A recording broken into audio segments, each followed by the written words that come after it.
Belum. Baik, selamat siang. Saya ingin memaparkan tentang pembangunan zona integritas menuju WBK dan WBBM di Politeknik Statistik KSIS tahun 2024. Kami membangun eh, zona integritas ini dengan komitmen perubahan dari seluruh sivitas akademika yang meliputi yang pertama adalah dimulai dari pencanangan zona integritas pada tahun 2022 yang diikuti oleh seluruh pegawai dan juga disaksikan oleh para pemangku kepentingan.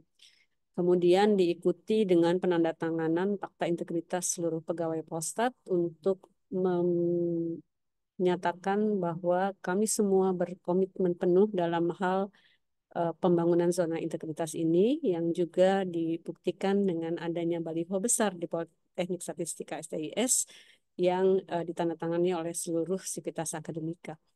Kemudian pimpinan STIS juga berkomitmen dalam hal pembangunan zona integritas ini yang dimulai dari perencanaan dengan menerbitkan adanya buku rencana kerja pembangunan zona integritas menuju WBK tahun 2024. Untuk program-program perubahan dan apa yang telah kami lakukan dalam menuju pembangunan zona integritas ini pada masing-masing pilar bisa dilihat bahwa terdapat beberapa program yang menunjukkan komitmen kami untuk melakukan perubahan. Misalnya pada pilar 1 manajemen perubahan, kami sudah membuat atau membangun suatu lembaga sertifikasi profesi untuk menjamin kompetensi dari lulusan kami. Lalu ada beberapa program yang termasuk dalam reformasi birokrasi, yaitu Gasio, Paparazzi, dan Monthly Research Discussion, serta adanya pembangunan ruang fleksibel working space, serta ruang laktasi, serta memperkuat peran dari agen-agen perubahan. Untuk pilar kedua, penata laksanaan tata laksana, kami juga melakukan review beberapa SOP yang dirasakan sudah tidak sesuai lagi.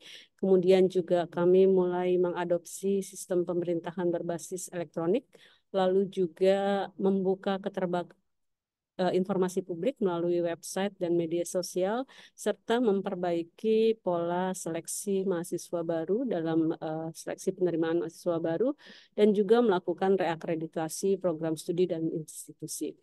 Untuk pilar 3, penataan manajemen sumber daya manusia, kami juga melakukan pola mutasi internal, di mana para pegawai yang sudah cukup lama berada pada posisi yang nyaman, kami coba untuk melakukan mutasi supaya mereka kembali melakukan inovasi-inovasi di tempat atau tim tempatnya bekerja, lalu mendorong pegawai untuk mengikuti sekolah, seminar, diklat, dan lain sebagainya, juga menerapkan disiplin pegawai dan juga melakukan pemilihan pegawai teladan yang dilakukan pada setiap semester. Mungkin ini yang berbeda dari kami karena kami merupakan suatu institusi perguruan tinggi yang evaluasinya biasa dilakukan uh, dalam 6 bulan sekali atau semester.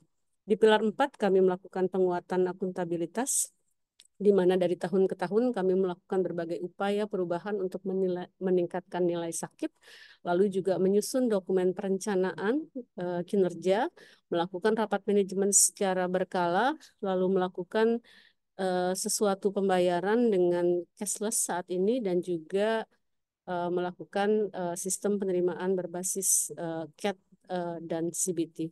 Untuk pilar 5, pengawasan, kami mencoba untuk menerapkan zero laporan gratifikasi, lalu melakukan sosialisasi internalisasi SPIP dan mitigasi risiko, lalu menerbitkan fakta integritas untuk rekanan, juga ada penanganan untuk benturan-benturan kepentingan dan juga melakukan penanganan dari pengaduan. Selain itu kami juga memasang banner anti korupsi dan zona integritas. Sementara untuk pilar 6, peningkatan kualitas pelayanan publik, kami mulai melakukan integrasi layanan yang ada di kampus seperti layanan PMB, alumni, perpustakaan, konseling, kerjasama, dan lain sebagainya. Juga kami mulai menerapkan budaya pelayanan prima. Kami juga melakukan survei persepsi layanan, juga tracer study lulusan kepada para pengguna lulusan Polstat STIS. Beberapa program unggulan untuk manajemen perubahan di mana sebelumnya eh, kami belum memiliki flexible working space dan belum ada ruang laktasi. Sekarang sudah tersedia walaupun baru sebagian unit saja yang kami lakukan perbaikan, tetapi ini akan di kemudian hari akan diberlakukan sama untuk seluruh unit. Dan kami juga sudah punya ruang laktasi yang tentu saja akan sangat bermanfaat bagi para pegawai yang berstatus sebagai ibu rumah tangga yang memiliki anak. Dampak dari adanya perubahan ini tentu saja membuat koordinasi menjadi lebih baik, ya, ruang kerja menjadi lebih nyaman dan membuat para pegawai ini bermotivasi untuk melakukan pekerjaan dengan lebih baik lagi. Sementara untuk manajemen perubahan, uh, sebelumnya kami sebelumnya sudah melakukan olahraga dan diskusi, tetapi sifatnya masih belum rutin. Lalu internalisasi zona integritas ke seluruh pegawai juga belum dilakukan secara rutin. Begitu pula dengan diskusi untuk pengembangan wawasan. Nah, dengan membentuk Change Agent Network, kemudian kami membuat program-program kegiatan yang inginnya berdampak untuk meningkatkan kebersamaan dari seluruh sivitas akademika. Di antaranya adalah kegiatan GASYU. GASYU itu adalah olahraga dan diskusi santai, upaya untuk kebersamaan. Kemudian ada juga forum tukar pikiran antara manajemen dengan para mahasiswa atau futuristis. Lalu ada program Paparazi. Paparazi itu adalah pagi-pagi bicara zona integritas. Itu adalah tempat kami berdiskusi terkait masalah integritas. Lalu untuk memperluas wawasan keilmuan, kami juga melakukan monthly research discussion di mana pada monthly research discussion ini kami juga membiasakan para peserta untuk menggunakan bahasa Inggris. Uh, Sementara dari sisi penataan tata laksana, kami berusaha melakukan perbaikan dalam rangka akreditasi program studi yang sebelumnya selama 2 kali pengajuan kami belum bisa mendapatkan nilai akreditasi yang maksimal. Nah, pada tahun ini untuk 2 program studi, alhamdulillah kami bisa mendapatkan predikat akreditasi tertinggi yaitu unggul. Sementara untuk 1 program studi masih dalam proses pengajuan, mudah-mudahan juga bisa mendapatkan hasil yang maksimal. Dengan predikat akreditasi tertinggi ini diharapkan bisa berdampak untuk meningkatkan daya saing bagi lulusan kami, lalu juga meningkatkan motivasi dari sivitas akademika menuju perguruan tinggi berkelas dunia. Untuk program unggulan penataan tata laksana, jadi sebelumnya kami juga sudah menerapkan sistem pemerintahan berbasis elektronik, tapi mungkin masih secara parsial dan juga fitur-fiturnya belum terlalu efektif dan efisien. Jadi sebelumnya kami punya sistem perkuliahan terpadu. Kami berusaha melakukan beberapa perbaikan, penambahan fitur sehingga pada tahun ini kami bisa mempunyai sistem perkuliahan yang lebih baik yang kita sebut dengan Sipadu Next Generation. Kemudian juga untuk perpustakaan yang dimanfaatkan oleh mahasiswa, kami berusaha meningkatkan layanan juga yang tadinya berbasis Android, sekarang menjadi berbasis web. Lalu juga menerapkan beberapa aplikasi yang memang sudah diterapkan juga di BPS secara umum, di antaranya Keep Up, kemudian BOS, Rikandi, Simpek, dan juga sistem informasi sumber daya terintegrasi dari Kementerian Pendidikan dan Ristek Dikti. Nah, penataan tata laksana dengan penerapan SBE ini diharapkan bisa berdampak meningkatkan efisiensi, kemudahan, dan aksesibilitas pada sistem pelayanan. Berikutnya untuk penataan manajemen SDM, beberapa program sebelumnya pelatihan itu mungkin tidak tersebar secara merata, jadi beberapa orang mungkin mengikuti pelatihan berkali-kali, sementara ada beberapa pegawai yang belum pernah ditugaskan melakukan penelitian, kemudian jumlah kegiatan pelatihannya juga terbatas. Nah, sekarang kami berusaha membuka penugasan ini. Jadi pelatihan sekarang ditawarkan secara terbuka kepada seluruh pegawai. Tentu saja nantinya juga kami akan melakukan seleksi kepada pegawai yang berminat untuk mengikuti pelatihan. Kemudian jenis-jenis pelatihan itu juga meningkat ya dengan peserta dari tenaga pendidikan dan dosen. Di antaranya juga eh, sertifikat kompetensi bagi dosen itu juga kami mulai buka sehingga dosen-dosen kami sekarang sudah memiliki sertifikat kompetensi. Dampaknya dari keikutsertaan dari pelatihan ini tentu saja adalah peningkatan kompetensi SDM secara kuantitas maupun kualitas. Ini di sebelah kanan adalah beberapa bukti dari apa yang kami lakukan, perubahan-perubahan dari sistem penataan manajemen SDM.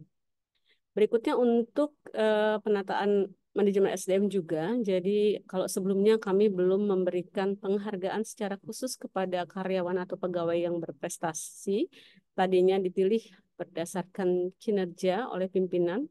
Sekarang kriterianya itu menjadi lebih jelas dan mengikut sertakan rekan-rekan kerja dalam memilih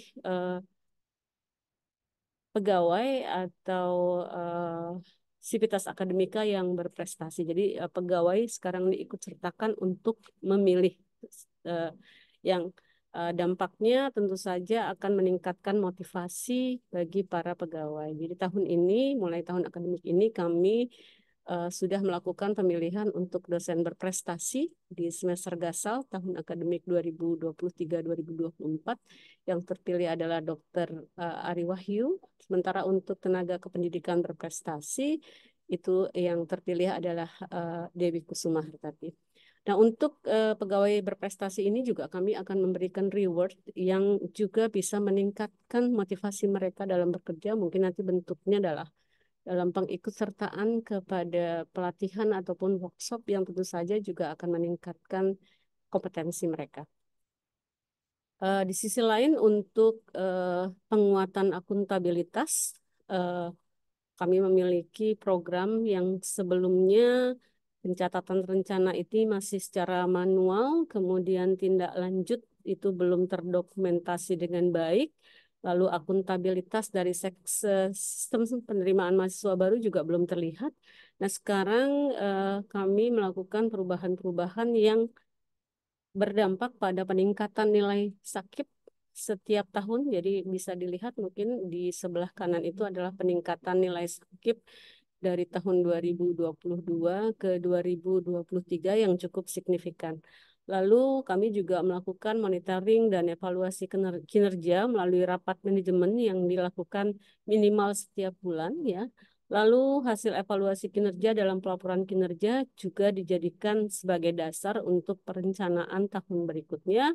Dan salah satu akuntabilitas yang terlihat dari SPMB adalah kami menyelenggarakan SPMB berbasis Computer Assisted Test atau CBT yang para peserta nantinya bisa secara langsung melihat hasil tes begitu mereka selesai melaksanakan tes, dan pada saat melakukan pengumuman hasil seleksi juga semua peserta bisa melihat nilai yang mereka peroleh dan posisinya di antara para peserta yang lain. Tentu saja ini bisa meningkatkan kepercayaan publik dalam hal ini peserta PMB dan juga pencatatan monitoring dan evaluasi kinerja melalui rapat yang rutin nantinya bisa meningkatkan, kami berharap bisa berdampak pada peningkatan kualitas laporan kinerja kami.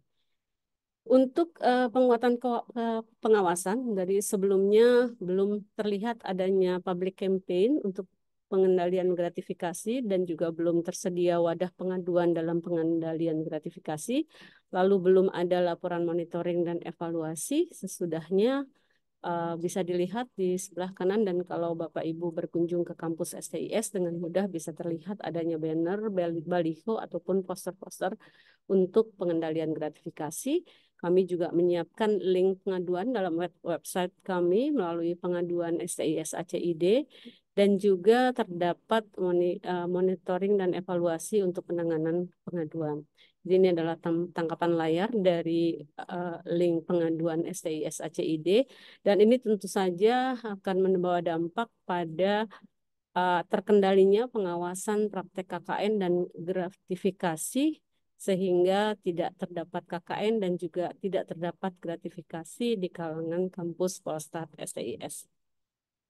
Lalu untuk peningkatan kualitas pelayanan publik, sebelumnya tidak ada portal terpadu untuk keseluruhan layanan yang sudah ada, jadi masing-masing unit itu menyiapkan sendiri-sendiri untuk survei layanannya, lalu juga kompetensi terkait budaya pelayanan prima juga belum dimiliki oleh para pegawai, lalu belum ada evaluasi dari stakeholder yang menggunakan lulusan Polsat SIS. Nah, setelah uh, dilakukan perubahan-perubahan, maka sekarang SOP dan akses layanan itu bisa dilakukan secara terpadu sehingga memudahkan bagi masyarakat luas atau publik atau pengguna layanan. Kemudian juga ada program peningkatan budaya pelayanan prima yang dilakukan dengan pelatihan-pelatihan atau mengikut sertakan pegawai dalam workshop untuk pelayanan prima. Dan juga sekarang sudah tersedia indikator untuk kepuasan bagi pengguna lulusan dari hasil tracer study. Nah, dari situ diharapkan dampaknya adalah kemudahan akses bagi seluruh layanan yang ada dan juga meningkatkan kepuasan layanan publik pengguna website ataupun pengguna lulusan dari Politeknik Statistika SIS. Selain dari pilar-pilar perubahan reformasi birokrasi, perlu kami sampaikan juga bahwa SIS selaku perguruan tinggi juga melaksanakan kerjasama dalam rangka Tridharma Perguruan Tinggi. Jadi Tridharma Perguruan Tinggi itu adalah pendidikan, kemudian penelitian, dan juga pengabdian masyarakat. Ada beberapa kerjasama di bidang pendidikan. Yang pertama dalam hal penerimaan mahasiswa baru. Jadi sekarang kami melakukan kerjasama dengan koordinasi dari Kementerian Pan-RB dan juga Badan Kepegawaian Nasional dalam pelaksanaan seleksinya. Kalau Menpan-RB berperan dalam persetujuan prinsip pengadaan calon ASN. Kemudian kami juga membuka kerjasama dengan pemerintah Republik Demokratik Timur Leste dengan penandatanganan MOU antara Menteri Keuangan Timur Leste dengan Kepala Badan Pusat Statistik untuk peningkatan kapasitas keilmuan dari lulusan SMA yang ada di Timur Leste dengan menyekolahkan mereka ke Politeknik Statistika SIS ya untuk tahun ini terdapat 15 orang dan tahun akademik depan juga terdapat 15 orang. Lalu juga adanya permintaan kerjasama dari pemerintah daerah dengan pola pembibitan, ya. Jadi ini juga mulai dirasakan kebutuhan lulusan STIS pada tingkat organisasi daerah, ya, Pemda. Maka ada inisiasi dari beberapa Pemda, antara lain dari Pemda Kabupaten Kampar, Kota Cirebon, dan Kabupaten Tanah Laut, untuk melakukan rencana pola pendidikan dengan menyekolahkan putra-putri terbaik dari kabupaten-kabupaten itu di Polsat SIS yang nantinya pada saat lulus mereka akan menjadi tenaga ahli statistika di pemerintah daerah. Lalu kerjasama lain di bidang penelitian dan pengabdian masyarakat, kami juga melakukan kolaborasi dengan berbagai universitas, baik di dalam maupun di luar negeri, di antaranya dengan University of New South Wales, kemudian dengan Universitas Indonesia, UGM, Universitas Bina Nusantara, juga dengan perguruan tinggi kedinasan, misalnya Sekolah Tinggi Intelijen Negara, IPB University, Universitas Syah Kuala, maupun lembaga pemerintah seperti lembaga administrasi negara. Di bidang penelitian dan pengabdian masyarakat, STIS juga berperan aktif di dalam Forum Pendidikan Tinggi Statistika, yaitu adalah forum yang beranggotakan sekitar 55 perguruan tinggi negeri atau swasta yang menyelenggarakan prodi statistika. Nah, partisipasi aktif ini dibuktikan dengan ditunjuknya STIS pada tahun ini sebagai penyelenggara Musyawarah Nasional Forstat tahun 2024. Dan beberapa dosen yang ada di Polsat SCIS juga menjadi pengurus pusat seperti bendahara, ketua bidang pendidikan, bidang penelitian, dan lain sebagainya.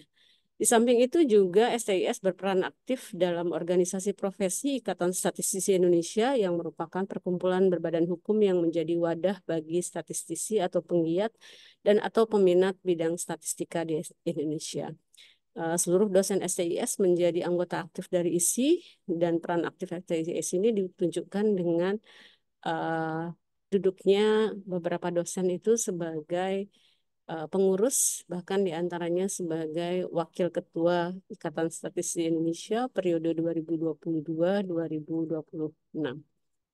Lalu kerjasama di bidang penelitian dan pengabdian masyarakat juga dilakukan dengan Pentahelix dengan mitra global atau regional, diantaranya dengan Australian Bureau of Statistics, kemudian ASEAN Development Bank, World Food Program, kemudian UNICEF, ASEAN Statistik, Pusbal Badan Bahasa Kemendikbud, Pusat Sosial Ekonomi dan Kebijakan Pertanian, Kementerian Pertanian, lalu dengan Patanas, Pusat Penelitian Data dan Informasi dari Badan Narkotika Nasional, dan juga pengembangan-pengembangan di bidang metodologi terkini seperti small area estimation yang juga kami melakukan kerjasama dalam hal menghasilkan penduga pada area kecil yang bermitra dengan UNFPA atau United Nations World Food Program.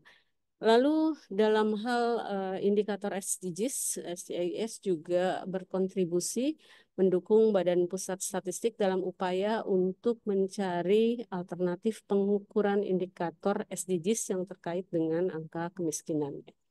Salah satu kegiatan penelitian yang dilakukan yang merupakan kolaborasi antara dosen dan mahasiswa mengusung tema Granular Poverty Mapping from Space, dan khusus untuk penelitian ini bahkan mendapatkan penghargaan internasional terkait Innovation Award.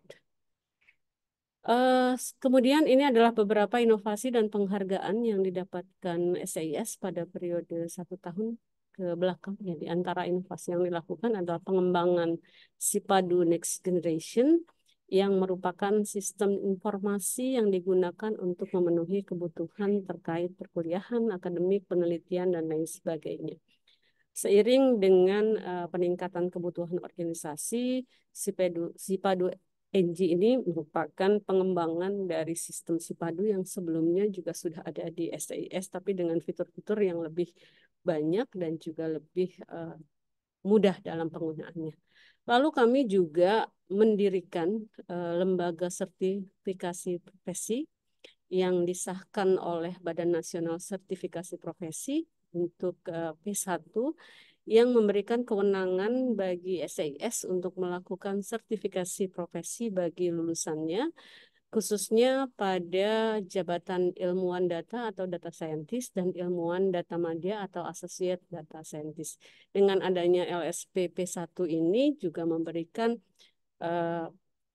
justifikasi atau jaminan bahwa lulusan kita sudah memiliki kompetensi yang disyaratkan untuk bidang data scientist.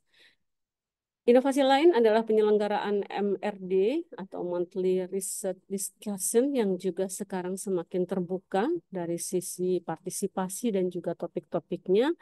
Tadinya dilaksanakan khusus untuk ajang internal, ya sekarang sudah dibuka untuk umum dan pesertanya juga semakin meningkat dari periode ke periode. Selain itu juga ada webinar series yang secara rutin digelar untuk media promosi bagi dosen-dosen STIS dan juga